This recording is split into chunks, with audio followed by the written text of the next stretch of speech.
I shared some others, and we have all of tomorrow to get through. Not that you have anything to do when you get home. So remember, no intimate contact, no eating, no drinking, no wearing of leather. I don't know why you would go home and put on leather, but none of and if you do, don't tell me. You know, no excessive bathing. You can bathe for cleanliness, but not for luxuriating and things like that. So, the only place you have to be except your bed, and only there under certain circumstances. And but I'll keep the message brief. One of the ideas that just seems like it doesn't relate to anything today, that comes straight from the Torah and is a crucial part of it, we celebrate mainly on Passover, is the notion of redemption. For the rabbis, it's the crucial notion between almost all of the services that we have and a lot of the ways the rabbis see the world is in these three parts. They see it as about creation, meaning nature. I think we all relate to nature. The Psalms are about it. The services are about it. If, you know, we in a lot of ways, as Heschel says, we start with our relation to God, first with our parents, but then as adults through nature. So, okay, creation or nature, creation. Second step is redemption, whatever that is. Third step, let's get to three. We understand revelation.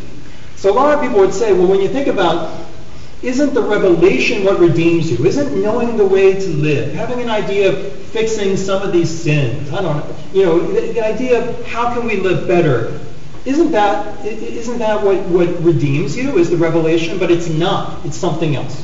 So what redemption is, it's a financial term. Don't tell any non-Jews about this because they'll get stereotypes about us. But the notion of redemption is a financial term in the Torah, and it means that someone is in debt to someone else, and someone pays off the debt. We were in bondage and oppression. And bondage and oppression is either an artificial debt that is created, but in any case, it creates the conditions of oppression. And when someone comes along and redeems someone from that oppression, you have redeemed that person, and then they are free. Then they are in a position to actually be prepared for revelation, prepared for awareness, prepared of conscious living, prepared for direction.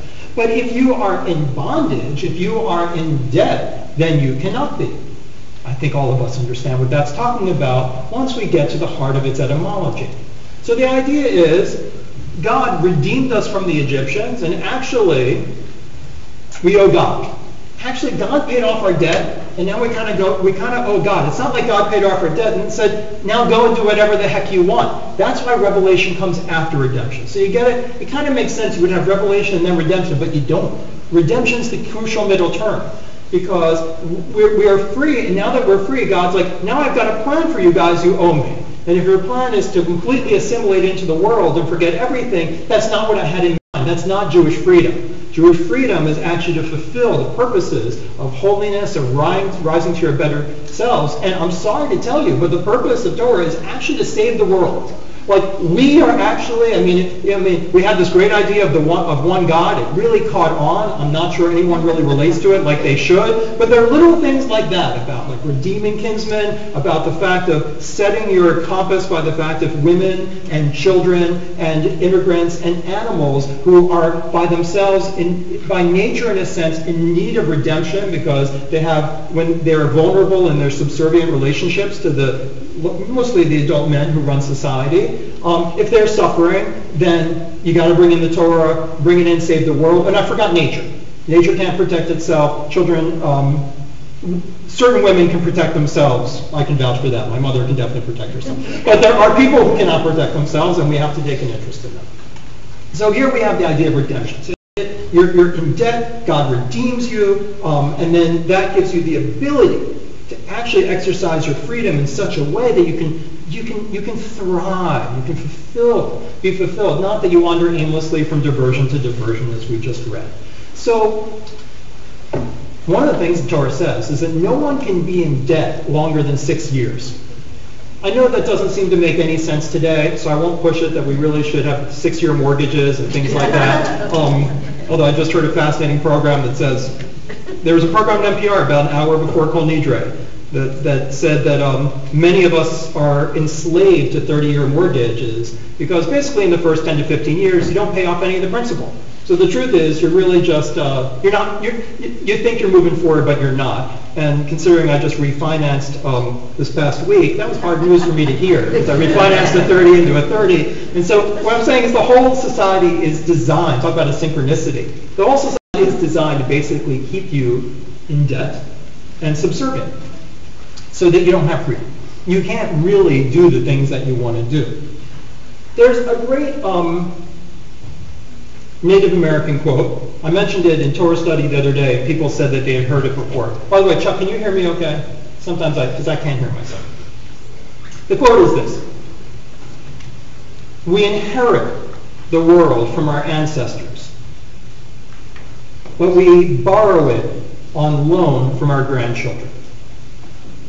Now, we did Zichronot back on Rosh Hashanah. We wouldn't be here without them. Zichronot is the merit of our ancestors and the people, and not just our distant ancestors, but like Larry talked about his father and his mother. I mean, talking about the people that we inherited this from, and it's through their efforts that we're even here and we have a chance.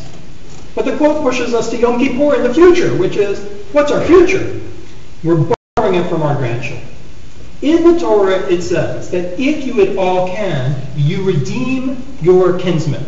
If you have a relative who is in debt, if it is at all possible, and it really says, for the Torah language, it's basically like the highest mitzvah.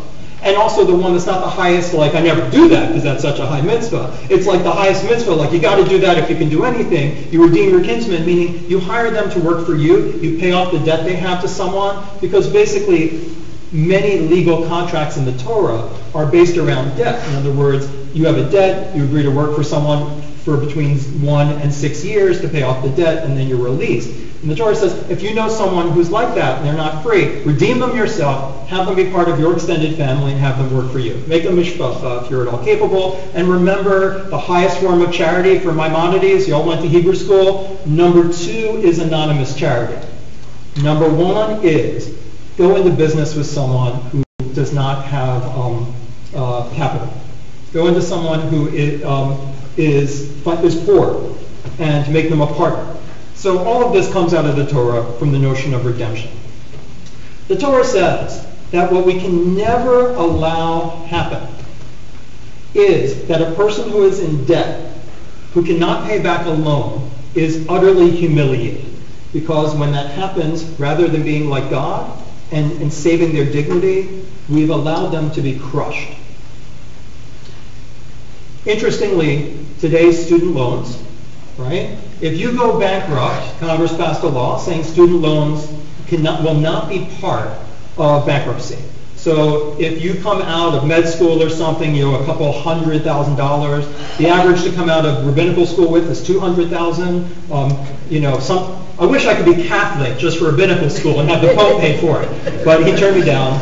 So it's like dental school. No one's giving you a hand with that. So you have hundreds of thousands of dollars of debt. Say you can't find a job, like that never happens. And what happens is that even if you are completely unable to pay back, there's even through bankruptcy, you cannot be absolved of your student debt. There's only one case in which case you can be, and that is, I read about it, you have to go through an appeals process with judges in which you basically have to show them, and I wish I had it in front of me, you have to show them that you are so pathetic that you will never ever earn anything, that you are completely useless, and you actually use like the words about society. You will never contribute anything to society. You're completely worthless. If you can convince them of that standard, a judge could release you from your student loan debt. That's exactly what the Torah is saying to us. It's exactly the opposite of everything we stand for. We should never let a single person on earth ever have to say that or even think it. Okay, so here we are in a society. We spend over half of all of our money on health care for ourselves in our last 6 months of life. This is very personal to me because I spend, as Gina and Tina will attest, they can actually see my private Google Calendar, and they know how I spend my days off. I take my father-in-law to the doctor. I want to take him to the doctor. I want to have him well. I don't begrudge my time. I get a chance to do a mitzvah, I'm happy to do it. I'm not such a great guy. I hope you don't think I'm bragging about myself. It's just the way I spend my days off. I don't know what else I would do. I don't do many sports and things like that. So it's good enough thing to do, and I enjoy his company. When he remembers to bring his hearing aids. Otherwise, I have a lot of time to think. But I gotta wonder. I'm like, he's got lymphoma. He's got a terminus on his life. And where do we, I'm just trying to be a good son-in-law. But we get the mole removed by the dermatologist, and then we get a bridge put in for the teeth. And I'm not saying he's not worth it, and I don't want you to think I don't think that. But I'm watching the bills, which are mostly paid by Medicare and the Federal Employment Retirement Program. In other words, the rest of us, we're all paying for all of this. And I'm just wondering, do you really need a mole removed? I'm not saying, I just don't know. I feel like a terrible guy even saying it for the BMO, let alone thinking it. But I'm telling you what I'm thinking. I'm a terrible guy. It's really, you're going to have bridge work the last 50 years, and you got fewer than that? So here we go. We're spending, I don't know, Dr. Mazur knows these quotes, and that's why he's on national TV and not me. But we spend a lot of money. I'll just use the word a lot of money on healthcare in this country. And over half of it's spent on the last 6 months of life. And yet, look at what we're doing to our young people. We're selling them into debt with student loans. And we're trying not to. For those of us who have children of that age, or grandchildren of that age, or know people with children of that age, or just want to read about, we care about these things because we actually care about the future of society. Then, the costs of college are astronomical. You know what? I wouldn't homeschool for high school, but I'm thinking about homeschooling for college. I just think that might be a better investment. So here's the thing. I have 3 concrete suggestions. And I'm not saying I'm so smarty pants about this, but I'm willing to be wrong. Number 1, there's no real financial education in our public school education. As Jews, we're not scared about talking about money. I know this because I have a wife who is a convert, and she's the best Jew I know. And one of the things that happens is I'll casually, a conversation on Thanksgiving or something, mention something about money, and I'll say something like, I was recommending to your dad that, maybe he should put the money here instead of there, and maybe we should do this, and we should really get a trust and stuff, and I read something about probate, and they're like, oh my God, you are counting he's not even your father, you're counting his money before he's even dead. And I'm like, whoa, we talked about money around the kitchen table when I grew up. I probably told you this before, but I remember when I was 12, I fell in love with fiat convertibles, and I used to look them up on used listings.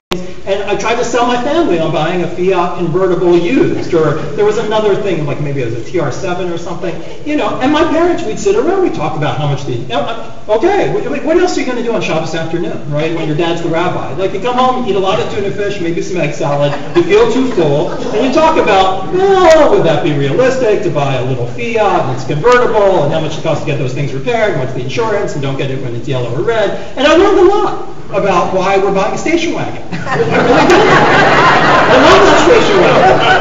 I could get a lot of my 16-year-old friends in that station wagon when we go to the movies. Those days you cared about seatbelts in the back. So we're not scared about talking about money. We're Jews. Money, it's not dirty. And actually, don't give it more power than it deserves. Talk openly about it, rationally about it. It's not equated with love. It's not equated with, so it's not taboo. So my concrete is number 1. I don't know what they do in schools these days exactly. I knew a couple years ago in junior high, they still had some things like home ec, and I don't know, I did sewing, I was terrible at it. I failed wood shop. We had all kinds of things, these home life skill things. To this day, in public education, there's no financial education. What is a credit card? What is an interest rate? What's the difference between an APR?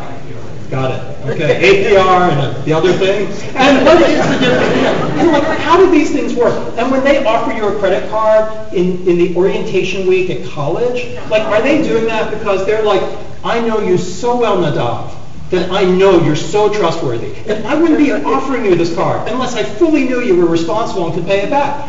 No, they don't know who you are. They're happy to sell you into debt and slavery and trap you. They're happy to trap you. So number one, I think it should be in public education, but if not, we should be doing it ourselves. We should be giving each other, we should figure out, find me a good book on teen financial education or financial education. We should be giving them stuff for dummies, whatever it's called, financial stuff for dummies. And it is a shanda that in our public education system, where we're basically leading the lambs to the slaughter, we don't even give them any education about how to avoid it. Second suggestion out of three is we have no meaningful career counseling that I can find. I'm lucky to have a job at this point. I actually was in my late 30s. I had no idea what people made. Right? I was working for the Jewish Federation of San Francisco. I was making $31 a year. Right? I thought that was good. I was like, wow, I can finally maybe not have a roommate. I had no idea what a professor made. I had no idea how the professor system worked, and I was becoming a professor. I had no idea, do you get how does tenure work? Does it exist anymore? Do you have to do a postdoc? Does that mean you're trying to date girls and talk about a future, but actually you could end up in Canada for 2 years, and then St. Louis for 2 years, and then Texas for a year? How does it all work? I had no idea. When I went to rabbinical school, I had no idea what rabbis made. And so I was just I thought, I remembered my dad made something 30 years ago that meant that we couldn't pay our bills, and so that's all I knew. So I figured, okay, I won't be able to pay my bills, but I'll be a rabbi, and that's a good thing to do. So we have to give an education to kids, where is the counseling about? I mean, I just spoke to a teenager the other day, and I felt terrible for them. Do I follow my dream? Do I follow my heart? Do I follow my major? Do I pick the courses that just seem interesting to me? That's what I did, and I do not recommend it. Right? You have no idea what you're doing. Right? So I said, do this. Pick a couple of any jobs that you could kind of when you see people doing them, you think they're cool. Now go and talk to one. Ask them, what courses did I have to take? Could I have done that with a second major? Do you intern? What skills do you need to have? Do that with a couple of different people. Everyone will take that call. It could be the day before Yom Kippur. If I get a call from someone that says, I think I may want to be a rabbi. How do you do that? I love that call. I'm like, oh yeah, let me tell you all about myself and what I did and what I wish I knew at the time. So number two, we have to have some kind of meaningful way to be yeah, you know what, Spanish is nice, but take Chinese. Take Chinese. Why not take Mandarin? Please. We have to have people that we can turn to that are actually giving them a plan. We have no plan. Without a plan, you do not have redemption. The plan can change. But that's not an excuse for not having a plan. And finally, number three, because I know you're waiting for it. Because you're okay, those are nice ideas, but whatever. So, how much can we do? Because it's really the feelings of society. And the third one is this. I think that we should make the bar and bat mitzvah about a savings account for the young person, and hear me out. Evan and others will tell me, Rabbi, you don't know what you're talking about. Okay. Don't say that, Evan, please. He's a financial person. If roughly the stock market historically makes something like 7% a year if you stay in it long enough, if for any reason you're not maxing out your Roth IRA, right? Maybe you got a 401k instead or a 403b or something like that. If you have a Roth IRA with $25,000 in it when a child is 13,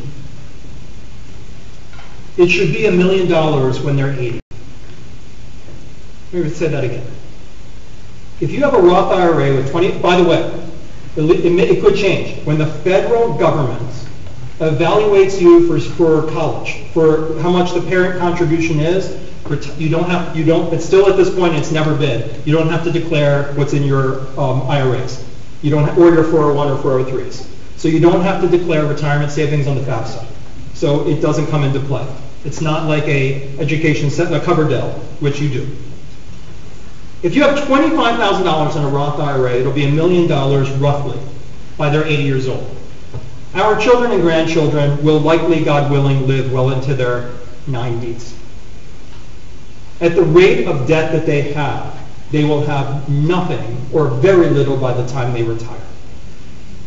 I think sometimes rather than putting our money into college, hoping a college degree in whatever they did will somehow land them a job when all the evidence is against us.